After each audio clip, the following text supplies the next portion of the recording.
அகிலம் போற்றும் அலங்கார அன்னையின் அன்பு பக்தர்களே, இன்று நாம் ஜெபமாலை அன்னையை பற்றி சிந்திக்க இருக்கின்றோம். ஜெபமாலை அன்னையின் பக்தி திருத்தந்தை 5ஆம் பத்திநாதர் காலத்தில் தோன்றியது.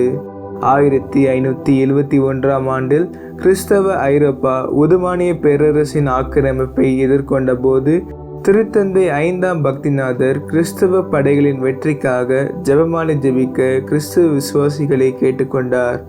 1571ஆம் ஆண்டு அக்டோபர் மாதம் 7ஆம் நாள் லெபாண்டோ என்ற இடத்தில் நடைபெற்ற கடல் போரில் கிறிஸ்தவ படைகள் வெற்றி பெற்றன.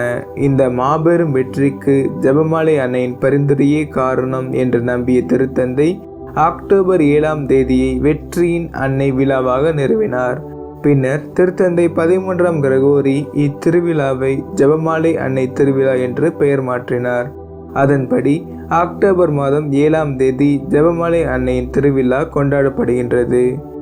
தம்முடைய வாழ்வில் இன்ப, ஒளி, துக்க, மகிமை நிறைந்த நிகழ்வுகள் வழியாக இறை திட்டத்திற்கு பணிந்த அன்னை மரியா நம் வாழ்வின் ஒவ்வொரு சூழலிலும் இறைவனின் திருவுளத்திற்கு ஏற்ப வாழவும் ஜெபமாலை ஜெபிப்பதன் வழியாக விண்ணக ஆசிரை பெற்றுக்கொள்ளவும் அருள் வேண்டுவோம்.